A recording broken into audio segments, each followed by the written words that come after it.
नमस्कार विद्यार्थी मित्रांनो, स्वागत आहे तुमचं आपलं चॅनल एमपीएससी विश्ववरती।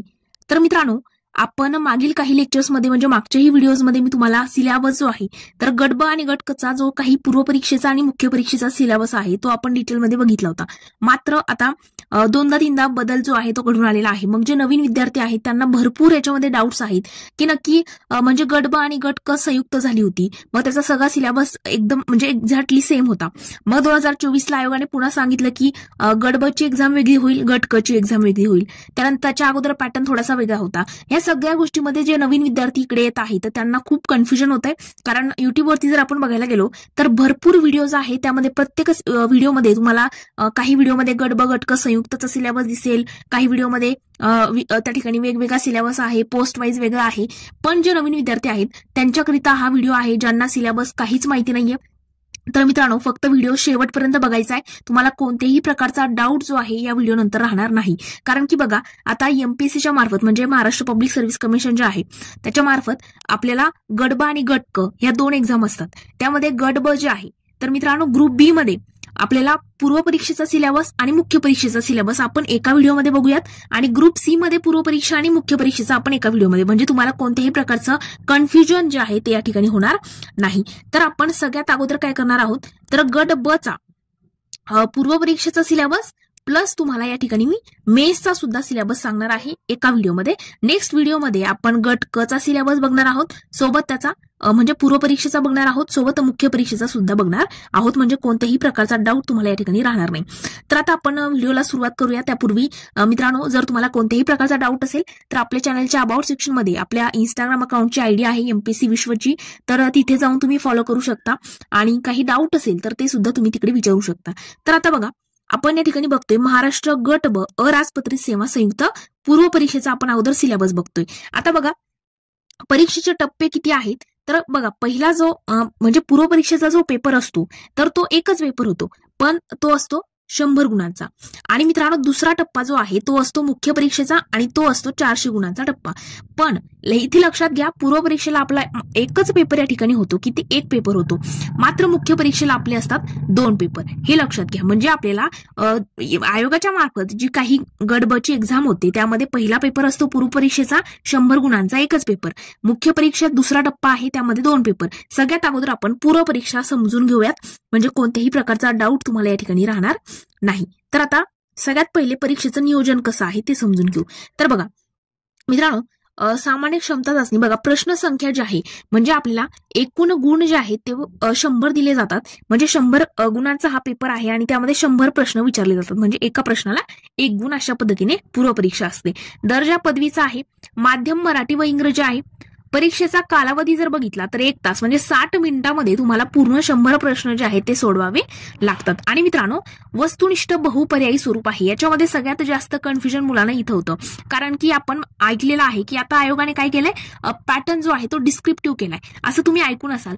पण मित्रांनो, राज्यसेवा म्हणजे आयोगाच्या मार्फत जी राज्यसेवेची एक्झाम घेतली जाते, ज्यामध्ये सगळ्या क्लास 1च्या पोस्ट तुम्ही बघितलेल्या असतील, डिप्टी कलेक्टर असेल, डीवायएसपी असेल, तर बीडीओ वगैरे असतील, तर या पोस्ट करिता तुम्हाला राज्यसेवा एक्झाम जी आहे तिचा पण तुम्हाला मेस जी आहे ती डिस्क्रिप्टिव्ह झालेली आहे, युपीएससी सारखा पॅटर्न इकडे केलाय।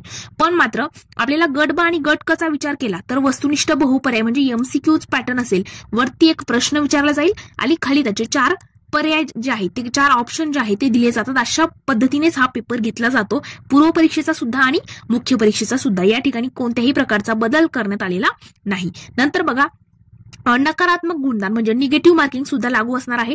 प्रत्येक चुकीच्या उत्तराकरिता 25% किंवा 1/4 एवढे गुण एकूण गुणांमधून वजा किंवा कमी करण्यात येतील, म्हणजे निगेटिव्ह मार्किंग लागू आहे। त्यानंतर एखाद्या प्रश्नाची एकापेक्षा अधिक उत्तर, म्हणजे बघा मित्रांनो, 4 प्रश्न जर तुमचे चुकले तर त्याला 1 मार्क तुमचा कमी होईल, अशा पद्धतीने निगेटिव्ह मार्किंग असते।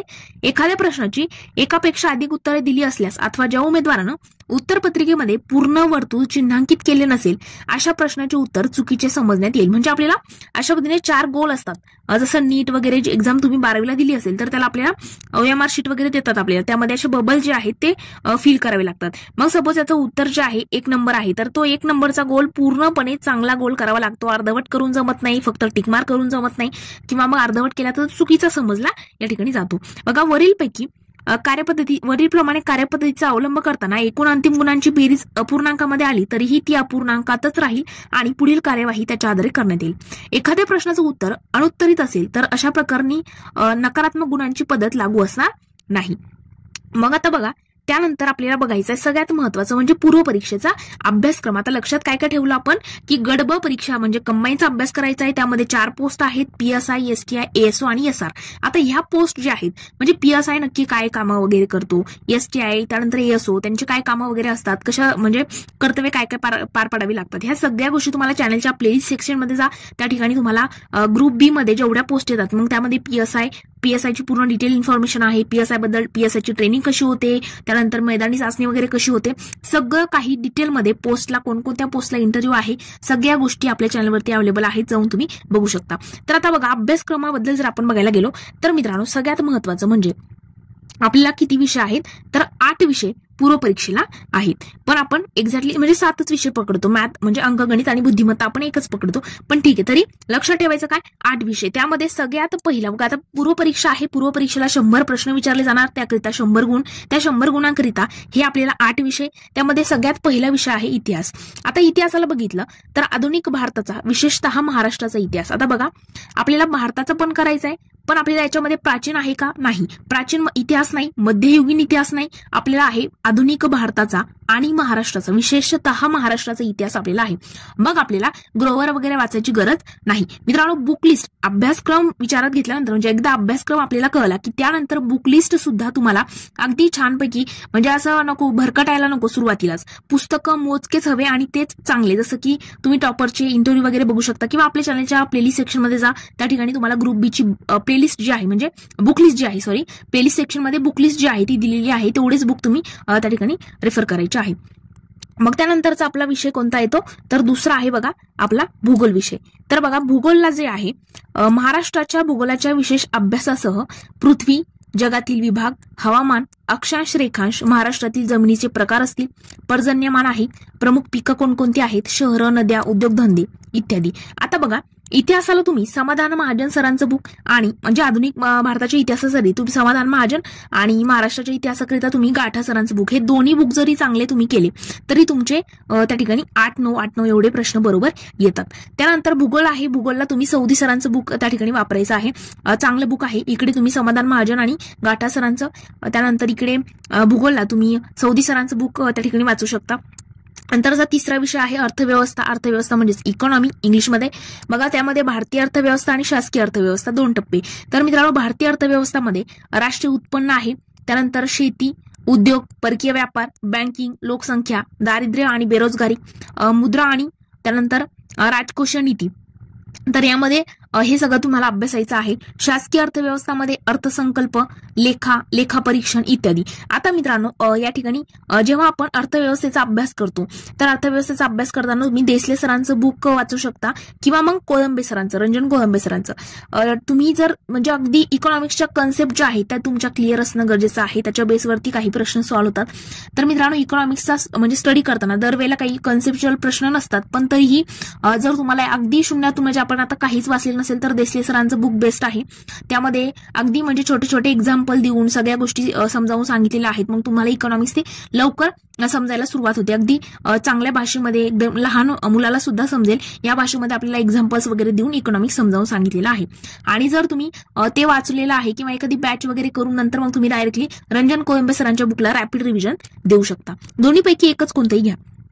तर चौथा आहे बघा आपला चालू घडामोडी म्हणजेच करंट अफेअर्स, जागतिक तसेच महाराष्ट्रासह भारतातील. आता याच्यासाठी तुम्ही एकतर सिम्प्लिफाईडचं इयर बुक किंवा परिक्रमा तुम्ही यूज करू शकता. जर मंथली करायचं असेल तर सिम्प्लिफाईडचं मासिक येत नाही, तर तुम्ही परिक्रमा जे आहे ते वाचू शकता. मंथली जानेवारी, फेब्रुवारी असं महिन्यावाईज तुम्हाला एक मासिक मिळतं. तर ते मासिक जे आहे ते तुम्ही परिक्रमाचं घेऊ शकता आणि करू शकता. किंवा मग तुम्ही इयर बुक सिम्प्लिफाईडचं सुद्धा, सिम्प्लिफाईडचं त्रैमासिक सुद्धा येतं म्हणजे 3 महिन्या मिळून सुद्धा निघतं. ते अंक सुद्धा तुम्ही घेऊन करंट अफेअरचा स्टडी करू शकता. नंतरचा आहे राज्यशास्त्र म्हणजेच आपला पॉलिटी, सगळ्यांना सोपा जाणारा विषय आहे. यामध्ये मार्क जे आहेत ते कसेही तुम्ही म्हणजे चांगला अभ्यास केला तर आउट ऑफ सुद्धा तुम्ही या विषयामध्ये घेऊ शकता. तर बघा, राज्यशास्त्रकरिता तुम्ही एकतर एम लक्ष्मीकांत बुक घेऊ शकता किंवा मग एम लक्ष्मीकांत त्यांच्यासोबतच एम लक्ष्मीकांत जर घ्यायचं असेल तेही चांगलं आहे. रंजन कोळंबे सरांचं सुद्धा बेस्ट बुक आहे. त्यानंतर आहे सामान्य विज्ञान, म्हणजे बुक कोणतंही घ्या पण त्याच्यावर रॅपिड रिव्हिजन, म्हणजे तुम्हाला डाऊट जो आहे तो यायलाच नको अशा पद्धतीने. त्यानंतर कन्फ्युजन व्हायला नको. सामान्य विज्ञान विषय आहे बघा. सामान्य विज्ञानामध्ये तुम्हाला आहे भौतिकशास्त्र म्हणजेच फिजिक्स, रसायनशास्त्र, केमिस्ट्री, प्राणीशास्त्र म्हणजे झूलॉजी, वनस्पतीशास्त्र, बॉटनी आणि आरोग्यशास्त्र हायजीन. तर मित्रांनो यामध्ये सामान्य विज्ञानाकरिता तुम्हाला सचिन भस्के सरांचं बुक जे आहे ते रेफर करायचं आहे. सोबतच 6वी ते 10वी पर्यंतचे जेवढे काही स्टेट बोर्ड्स आहे ते सुद्धा तुम्ही वाचा, म्हणजे तुमचं बेसिक जे आहे ते कव्हर होईल. नंतरचा विषय आहे अंकगणिताकरिता तुम्हाला आता इथे आपल्याला एकदम बेसिक दिलेलं आहे की बेरीज, वजाबाकी, गुणाकार, भागाकार, त्यानंतर दशांश, अपूर्णांक आणि टक्केवारी. तर आपल्याला सचिन ढवळे सरांचं बुक जे आहे तेच याच्याकरिता यूज करायचं आहे. गणित बुद्धिमत्ता म्हटलं तर सचिन ढवळे सरांचं बुक बेस्ट आहे. त्यानंतर अगदी बेसिक पासून तुम्हाला जर काहीच माहिती नसेल तर अगदी म्हणजे नैसर्गिक संख्या कोणत्या, मूळ संख्या कोणत्या, इथून त्या बुकमध्ये सुरुवात आहे. तिथून त्यांची बॅच घेऊन सुद्धा तुम्ही अगदी चांगल्या प्रकारे गणित बुद्धिमत्ता कव्हर करू शकता. आणि नंतरचा विषय आहे बुद्धिमापन चाचणी. मित्रांनो उमेदवार किती लवकर आणि अचूकपणे विचार करू शकतो हे आज बोलण्यासाठीचे ते प्रश्न असतात. रिझनिंग सुद्धा खूप सोपं या ठिकाणी आहे. तर हे सगळे विषय असतात आपल्याला पूर्व परीक्षेला. लेटेस्ट अपडेटेड म्हणजे ही पीडीएफ आहे. जर तुम्हाला पीडीएफ हवी असेल किंवा सिलेबसचे काही फोटोज वगैरे तर आपले व्हॉट्सअप चॅनल जे आहे एमपीएससी विश्व, तर ते तुम्ही त्या ठिकाणी जॉईन करा. त्या ठिकाणी मी याचे आज रात्रीच या ठिकाणी काय करेल पीडीएफ टाकून देईल. 9 ऑक्टोबर 2024 रिसेंट अपडेट झालेला सिलेबस पूर्व परीक्षेचा आपण बघितला. आता आपण जातोय मुख्य परीक्षेकडे की नक्की. तर बघा आता आपण पूर्व परीक्षेचा सिलेबस आता मागे बघितला. आता आपण या ठिकाणी बघतोय गट ब मुख्य परीक्षेचा सिलेबस. बघा मुख्य परीक्षा. तर आता मुख्य परीक्षेला आपल्याला 2 प्रश्नपत्रिका 2 पेपर असतात. पेपर पहिला जो आहे तो असतो 200 गुणांचा, पेपर दुसरा जो आहे तो असतो 200 गुणांचा. पण मात्र या ठिकाणी एक गोष्ट लक्षात ठेवायची, जरी 200 गुण असतील तरी प्रश्न मात्र 100 असतात, हे लक्षात ठेवा. आणि एकूण गुण आहे 400. म्हणजेच टोटल मुख्य परीक्षा किती गुणांची? 400 गुणांची. त्यामध्ये 2 पेपर, पहिला पेपर 200 मार्कांचा, दुसरा पेपर 200 मार्कांचा. पहिल्या पेपरमध्ये 100 प्रश्न, दुसऱ्या पेपरमध्ये 100 प्रश्न, म्हणजे एका प्रश्नाला 2 गुण. हे मुख्य परीक्षेला असा पॅटर्न आहे. तर आता बघा समजून घ्या आपण अगदी डिटेलमध्ये आता सिलेबस वगैरे सगळ्या गोष्टी पॅटर्न पण समजून घेऊ. इकडे पण नकारात्मक गुणदान म्हणजेच निगेटिव्ह मार्किंग इकडे पण लागू आहे, हे लक्षात ठेवा. आता लक्षात घ्या शारीरिक चाचणी आणि मुलाखत ही फक्त पोलीस उपनिरीक्षक या पदाकरिता म्हणजे पीएसआय या पदाकरिताच फक्त शारीरिक चाचणी तुमची असेल आणि मुलाखत तुम्हाला फक्त पीएसआयला असेल, बाकी एसटीआय, एएसओ आणि एसआरला नसेल. शारीरिक चाचणी बघा 100 गुण, मुलाखत असते 40 गुणांची पीएसआय करिता. मग आता बाकी जर बघायचं असेल तर पहिला पेपर आपला जो आहे तो असतो भाषा विषय, मराठी आणि इंग्रजीचा. म्हणजे पहिला पेपरमध्ये मराठीचे 50 प्रश्न विचारले जातील आणि इंग्रजीचे 50 प्रश्न विचारले जातील आणि त्यांना गुण असतील 100. म्हणजे पहिला जो पेपर आहे तो आपला झाला 200 गुणांचा. मग मराठीला दर्जा जो आहे तो 12वीचा, इंग्लिशला दर्जा पदवीचा असेल. परीक्षेचा कालावधी 1 तास. म्हणजे बघा हे 100 प्रश्न जे आहेत ते 100 प्रश्न तुम्हाला 1 तासामध्येच इकडे पण सॉल्व्ह करायचे आहेत आणि वस्तुनिष्ठ बहुपर्याय म्हणजे एमसीक्यूज पॅटर्न, वरती 1 प्रश्न खाली 4 ऑप्शन, अशा पद्धतीने पॅटर्न असेल. दुसरा जो आहे दुसरा पेपरमध्ये सामान्य अध्ययन आणि बुद्धिमत्ता चाचणी. आता एक गोष्ट लक्षात घ्या, आपण जेव्हा पूर्व परीक्षेचा सिलेबस बघितला बरोबर, पूर्व परीक्षेला आपण जे काही 8 विषय बघितले तेच 8 विषय तुम्हाला मुख्य परीक्षेच्या दुसऱ्या पेपरला. पूर्व परीक्षेचा पहिला पेपर त्यामध्ये ते 8 विषय, मुख्य परीक्षेला 2 पेपर, पहिल्या पेपरमध्ये मराठी इंग्रजी विषय एक्स्ट्रा ऍड होतात आणि दुसऱ्या पेपरला एक्झॅक्टली पूर्व परीक्षेच्या सगळे विषय आणि तोच सिलेबस इकडे असतो. म्हणजे इकडे काहीही वेगळं करण्याची गरज नाही. त्यामध्ये 100 प्रश्न, 200 गुण असतील, पदवीचा दर्जा असेल, मराठी इंग्रजी माध्यम असेल म्हणजे मराठीमध्ये वरती प्रश्न खाली इंग्रजीमध्ये सुद्धा तो ट्रान्सलेट करून दिलेला असतो, 1 तासाची वेळ आणि इकडे पण वस्तुनिष्ठ बहुपर्याय आणि मेन म्हणजे मुख्य परीक्षेला सुद्धा निगेटिव्ह मार्किंग लागू आहे. मग आता मुख्य परीक्षेचा सिलेबस जो आहे तो जर आपल्याला डिटेलमध्ये बघायचा असेल तर आता लक्षात घ्या, मुख्य परीक्षेचा जो पहिला पेपर आपला आहे तर पेपर क्रमांक 1 त्यामध्ये मराठी आणि इंग्रजी 2 विषय आहेत. मराठी विषयामध्ये तुम्हाला सर्वसामान्य शब्दसंग्रह, वाक्यरचना, व्याकरण, म्हणी आणि वाक्यप्रचार यांचा अर्थ आणि उपयोग तसेच उत्तरावरील प्रश्नांची उत्तरं, हे सगळ्या गोष्टी म्हणजे पूर्ण मराठी व्याकरणच तुम्हाला करायचं आहे. याकरिता तुम्ही मोरा वाळंबे सरांचं बुक जे आहे ते वाचू शकता किंवा मग बाळासाहेब शिंदे सरांचं बुक सुद्धा मराठीकरिता घेऊ शकता. दुसरं आहे इंग्रजी. इंग्रजीकरिता बघा कॉमन व्हॅक्युलरी आहे, सेंटेन्स स्ट्रक्चर आहे, grammar, use of idioms and phrases. तर हे सगळं काही इकडे पण काय म्हणजे मराठी व्याकरण, इंग्रजी व्याकरण हे करायचंय. इकडे मोरावा आंबे सरांचं बुक यूज करू शकता आणि बाळासाहेब शिंदे सरांचं पण. इकडे तुम्हाला इंग्रजीमध्ये तुम्हाला बाळासाहेब शिंदे सर किंवा पालनसुरी वगैरे ते बुक सुद्धा तुम्ही यूज करू शकता. आता आपला मेन म्हणजे पेपर दुसरामध्ये मी जसं सांगितलं वरती फक्त काही गोष्टी इकडे एक्स्ट्रा ऍड झालेल्या आहेत त्या पण मी तुम्हाला सांगेल. तर बघा, तर इकडे आपण काय बघतोय आता, तर दुसरा जो पेपर आहे त्यामध्ये सामान्य क्षमता चाचणी या विषयामध्ये खालील घटक आणि उपघटकांचा विचार केलेला असेल. बघा, सामान्य बुद्धिमापन आणि आकलन. उमेदवार किती लवकर आणि अचूकपणे विचार करू शकतो हे आजमावण्यासाठीचे प्रश्न असतील, म्हणजेच बुद्धिमत्ता आहे.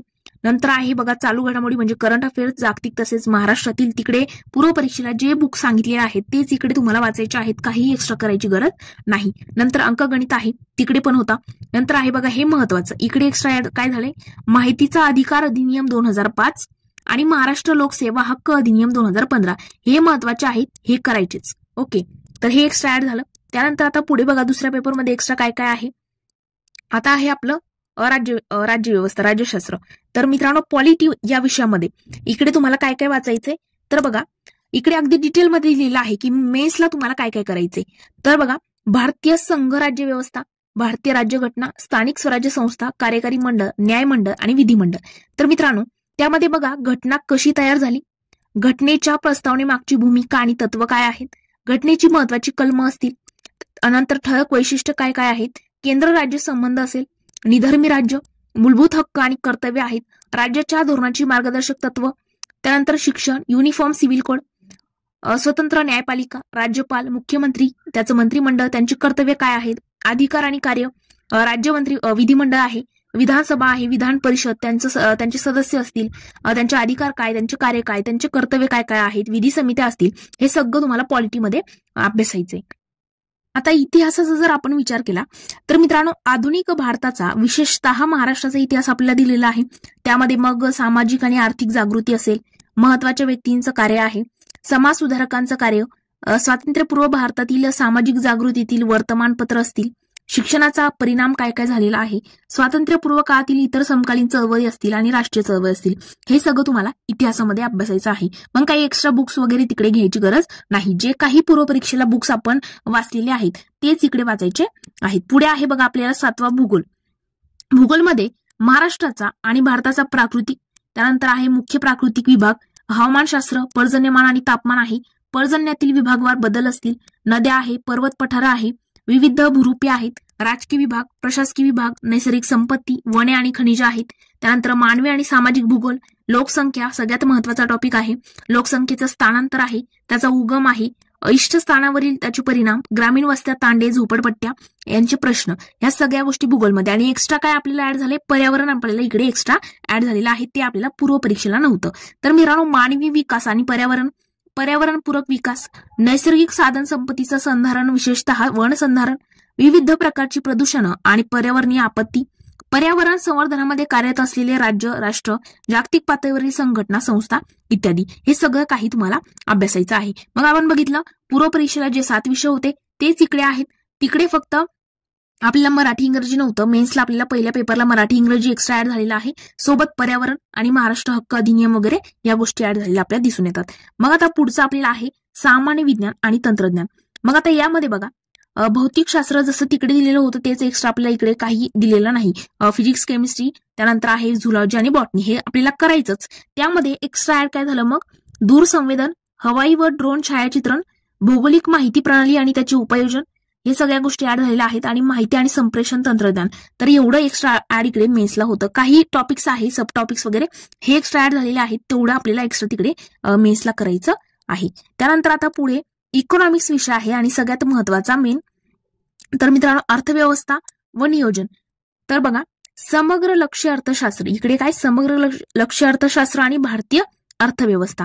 तर मित्रांनो यामध्ये बघा समग्र लक्ष्य अर्थशास्त्र, वृद्धी आणि विकास, सार्वजनिक वित्त खूप महत्वाचा टॉपिक आहे मेन्सला सुद्धा आणि प्रीला सुद्धा, आंतरराष्ट्रीय व्यापार आणि आंतरराष्ट्रीय भांडवल. नंतर मग भारतीय अर्थव्यवस्था, भारतीय अर्थव्यवस्थेची आव्हाने आणि आर्थिक सुधारणा असतील, भारतीय शेती आणि ग्रामीण विकास आहे, सहकार आहे, मौद्रिक आणि वित्तीय क्षेत्र आहे, सार्वजनिक वित्त आणि वित्तीय संस्था असतील, उद्योग आणि सेवा क्षेत्र आहे, पायाभूत सुविधा विकास, आंतरराष्ट्रीय व्यापार आणि भांडवल आणि महाराष्ट्राची अर्थव्यवस्था या सगळ्या गोष्टी.